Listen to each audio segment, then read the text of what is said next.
Salam sejahtera, terima kasih karena bersama dengan saya di Nazalin Unity Channel. Siapa yang tak kenal dengan Papa Gomo yang sudah banyak kali memfitnah, sudah banyak kali disuruh diarah bayaran fitnah, dan juga terkenal dengan entahlah mulut beliau mungkin yang terlalu berani lah kan. Oke lah. Tapi yang heran, ramai juga yang percaya dengan Papa Gomo. Sedangkan Papa Gomo tuh kalau dikaji latar belakang beliau bukanlah terlalu baik sangat kan. Macam itulah. Tapi ramai juga maci-maci, paci-paci yang termakan hasutan, termakan fitnah, termakan pembohongan daripada Papa Gomo. Banyak sudah bukti Papa Gomo ni hanya sekadar sembang kencang. Kalau nak cakap tentang politik bersih dan politik sebenarnya, beliau tak tahu apa-apa pun. Beliau hanya berani tanpa fakta dan auta. Saya rasa kalau Papa Gomo betul-betul hebat, dia boleh bertanding. Saya nak tengoklah dia bertanding di parlimen kah, di ahli Dewan Undangan Negeri kah. Kalau betul-betul lah dia pintar berpolitik, pergilah bertanding di mana-mana kawasan. Tapi lihatlah, tiada satu partai politik pun dalam pembangkang. Paskah, Bersatukah, Gerakankah, apapun parti, tidak ada yang mahu mencalonkan Papa Gomo. Kenapa? Jawapannya mudah. Dia tidak berkualiti langsung. Hari ini, satu lagi berita yang menggembirakan orang semua yang tidak menyukai politik dendam, politik fitnah, politik hasutan ialah apabila Ashraf Wajdi Dusuki menyaman Papa Gomo dengan nilai 1 juta ringgit. Ada yang kata padan muka Papa Gomo, ada juga yang kata habislah kau Papa Gomo, ada juga yang kata baru dapat pengajaran. Sebelum itu, sila tinggalkan komen anda dengan tanda pagar kami benci politik fitnah. Kita nak benci politik fitnah kan. Tapi sebelum itu saya nak perkenalkan kepada anda semua. Bagi anda yang mempunyai masalah kesehatan, bagi anda yang mau sihat, bagi anda yang tidak mau sakit, ini ialah terapi imun Transfer Factor for Life. Terapi imun Transfer Factor for Life ini meningkatkan daya imun badan kita sehingga 400%. Dengan peningkatan daya imun badan, kita menjadi kuat daripada sebarang jenis penyakit. Secara umumnya, kita tidak sembuh daripada penyakit kerana imun badan kita yang lemah. Kita juga kena penyakit kerana imun badan kita yang lemah dan bodoh. Dengan imun badan yang lemah dan bodoh, pelbagai jenis penyakit mudah, senang masuk ke dalam tubuh badan kita, lalu bertapak dan menjadi barah, menjadi kanser, menjadi penyakit yang boleh membawa maut kepada kita semua. Tapi dengan peningkatan daya imun tubuh badan kita, ini ialah penemuan paling bersejarah di abad ini dalam bidang perubatan dan kesihatan, diperakui oleh doktor-doktor di seluruh dunia dan di Malaysia, lulus KKM dan juga halal. Produk ini meningkatkan daya imun badan kita sehingga 400% dan memberikan kita kekuatan dari dalam untuk melawan dan menyembuhkan penyakit. Secara umumnya, apabila imun badan kita menjadi kuat dan sehat, kita boleh menjadi sehat dan melawan penyakit daripada dalam. Cepat dapatkan Transfer Factor terapi imun ini dengan segera untuk menjadikan anda sejahtera.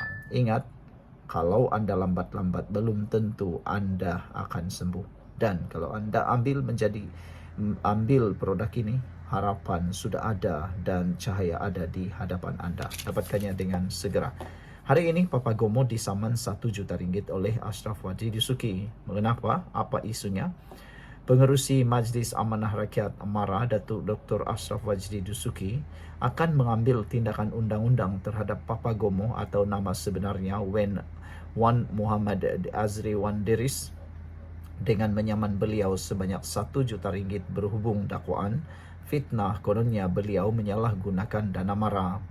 Beliau menegaskan bahawa tidak ada 1 sen pun daripada wang MARA digunakan bagi tujuan ibadah korban. Sebaliknya, jelas Ashraf Wajdi Dusuki banyak atau ramai pihak tampil menyumbang untuk tujuan sedekah kepada penduduk Gerik dan salah satu lembu korban merupakan sumbangan peribadi beliau kepada MARA daerah yang sama. Bukan dia yang bagi duit, kita pula yang bagi lembu untuk diagihkan kepada staf-staf MARA Gerik dan juga Perak. Ya Allah, tidak takut dosa ke? Takkanlah saya guna duit MARA untuk beli lembu korban, kata Ashraf Wajdi Dusuki, merujuk pembohongan dan fitnah daripada Papa Gomo. Ini sudah melampau Papa Gomo jumpa di mahkamah. Saya akan saman 1 juta. Ini fitnah yang merosakkan imej saya dan imej MARA. jumpa di mahkamah, katanya dalam satu hantaran video di Facebook pada Ahad. Terdahulu, Ashraf Wajdi Dusuki turut berkongsi sedutan video Papagomo yang mempersoalkan tender berkaitan Maktab Rendah Sains Mara yang didakwa dipor oleh pihak tertentu. Selain itu, Papagomo juga membangkitkan persoalan berhubung sumber keuangan yang digunakan bagi melaksanakan ibadah korban melibatkan 40 ekor lembu. Ashraf Wajdi turut menegaskan bahwa beliau tidak pernah terbabit dalam sebarang urusan tender Mara sepanjang memegang jawatan di agensi itu. Sudah banyak dia fitnah. Dia buat fitnah, kata Ashraf Wajdi. Sejak bila saya ambil tender-tender makan ni? Saya rasa seluruh Malaysia tahu saya asyik turun padang ke MRSM dan semua institusi pendidikan Mara, kata beliau. Salah satunya untuk memecahkan kartel-kartel yang sedia ada, dan saya bertanggungjawab memastikan segala bentuk projek mesti diagihkan mengikut prinsip takbir urus yang betul, ujarnya lagi. Tambah beliau, walaupun memegang jawatan sebagai pengerusi Mara, beliau tidak pernah terlibat dalam sebarang mesyuarat berkaitan tender projek. Namun saya dan ahli majlis Mara sentiasa memastikan bahawa tata kelola mesti betul. Tidak mungkin kita boleh memberi sewenang-wenangnya kepada sesiapa, apatah lagi mengkhianati amanah rakyat, katanya lagi. Sekian dulu untuk kali ini. Jangan lupa tinggalkan komen anda, tekan butang subscribe. Kita jumpa lagi. Bye-bye. Salam sejahtera, terima kasih kerana bersama dengan saya di Nazlin Unity Channel. Akhirnya terjawab apa tujuan sebenar dan apa isi sebenar sidang media yang dijangka atau dibuat oleh Rafizi Ramli. Ramai yang cuba meneka, ramai yang cuba mencari isu, ramai juga yang meramalkan kononnya 13 ahli parlimen PKR akan keluar menyokong kerajaan perpaduan, tetapi akhirnya terjawab mereka bukan meninggalkan kerajaan tetapi sebenarnya hanya mengeluarkan kenyataan atau kebimbangan berkait dengan isu kehakiman. 9 ahli parlimen PKR menggesa RCI isu kehakiman, bimbang skandal VK Lingam berulang. Sekumpulan ahli parlimen PKR diketuai bekas timbalan Presiden parti itu, iaitu Rafizi Ramli, bimbang skandal pelantikan kehakiman terbaru akan menyerupai skandal VK Lingam. Justru mereka menggesa Suruhanjaya Siasatan Diraja RCI dibentuk untuk menyiasat dakwaan berikut. Pertama, bahawa bagi pelantikan hakim-hakim baru sama ada bagi Mahkamah Tinggi, Mahkamah Rayuan dan Mahkamah Persekutuan, pencalonan yang telah dihantar oleh Suruhanjaya Pelantikan Kehakiman kepada kerajaan tidak diambil tindakan pada kadar yang sewajarnya yang menyebabkan kekosongan menjadi terdesak. Bahawa pencalonan bagi kekosongan Ketua Hakim Negara dan Presiden Mahkamah Rayuan telah pun diputuskan oleh GSC sebelum persaraan Tun Tengku Maimun Tuan Mat dan dikemukakan kepada Yang Amat Berhormat Perdana Menteri sebelum ini, tetapi pelantikan tidak dibuat sehinggalah menyebabkan kekosongan yang ada sekarang. Bahawa mesyuarat GAC telah dipanggil pada hari Jumaat lepas tanpa mematuhi keperluan notis 10 hari dengan tujuan untuk membuat pencalonan semula bagi jawatan-jawatan yang kosong. Sebelum kita teruskan, sila tinggalkan komen anda dengan tanda pagar Kami Sayang Malaysia. Tapi sebelum itu, saya nak perkenalkan kepada anda semua, ini Transfer Factor for Life. Ini ialah terapi imun yang meningkatkan daya imun badan kita sehingga 400%. Peningkatan daya imun badan kita membuatkan kita sembuh daripada semua jenis penyakit. Secara umum dan ringkasnya, kita kena penyakit kerana imun badan kita yang lemah. Kita tidak sembuh daripada penyakit kerana imun badan kita yang bodoh dan lemah. Kita juga diserang oleh badan kita sendiri apabila imun badan kita menjadi bodoh. Tapi dengan Transfer Factor for Life terapi imun ini, imun badan kita dididik menjadi bijaksana, menjadi kuat untuk menyerang dan membersihkan semua penyakit, akar-akar penyakit yang ada dalam tubuh badan kita.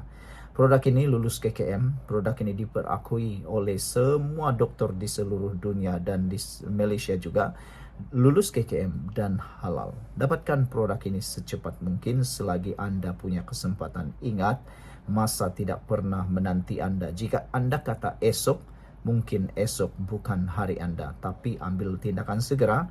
Dapatkan nombor telefon yang tertera dan hubungi untuk konsultasi percuma dan untuk nasihat percuma.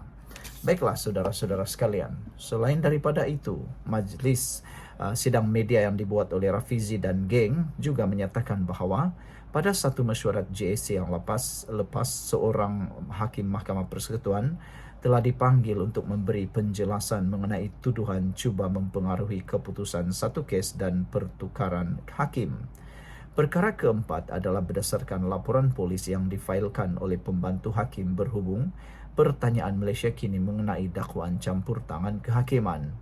Tengku Maimun telah bersara sebagai Ketua Hakim Negara pada 2 Julai selepas dia tidak diberikan lanjutan 6 bulan. Hakim Besar Malaya, Hasna Hashim yang sedang menjalani pelanjutan 6 bulan selepas bersara sehingga November adalah pemangku Ketua Hakim Negara. Jumaat lalu FMT memetik sumber melaporkan bahawa Hasna telah memanggil mesyuarat tergempar JAC. Skandal VK Linggam merujuk kepada rakaman 2002 Peguam VK Linggam mendedahkan dalam panggilan telefon bagaimana dia telah mempengaruhi pelantikan hakim utama. Video itu diketahui pada tahun 2007 mencetuskan kemarahan yang meluas yang membawa kepada pembentukan JAC pada tahun 2009. Selain menggesa RCI, Ahli Parlimen PKR berkenan juga secara rasmi akan meminta jawatan kuasa pilihan khas reformasi institusi Parlimen menjalankan siasatan terhadap skandal kehakiman semasa. Ini termasuk memanggil Anwar untuk memberi kenyataan kepada jawatan kuasa itu. Mereka juga mahu pelantikan hakim dibuat berdasarkan syur semasa Tengku Maimun masih menjadi Ketua Hakim Negara. Sebarang syur baru hanya perlu dilakukan selepas siasatan RCI dan jawatan kuasa Parlimen selesai, kata Rafizi. Ahli Parlimen berkenan akan melancarkan petisyen awam dan sirih forum awam untuk mendidik orang ramai tentang tuntutan mereka. Mereka juga akan mengumpulkan ahli parlimen lain untuk menyokong mereka. 8 ahli parlimen lain selain Rafizi yang membuat gesaan itu ialah Nik Nazmi Nik Ahmad, Wong Chen, Rodzia Ismail, Zahir Hassan, Bakhtiar Wan Sheikh, Said Ibrahim Said No, S. Kesavan dan On Abu Bakar. Sekian dulu untuk kali ini. Jangan lupa tinggalkan komen anda.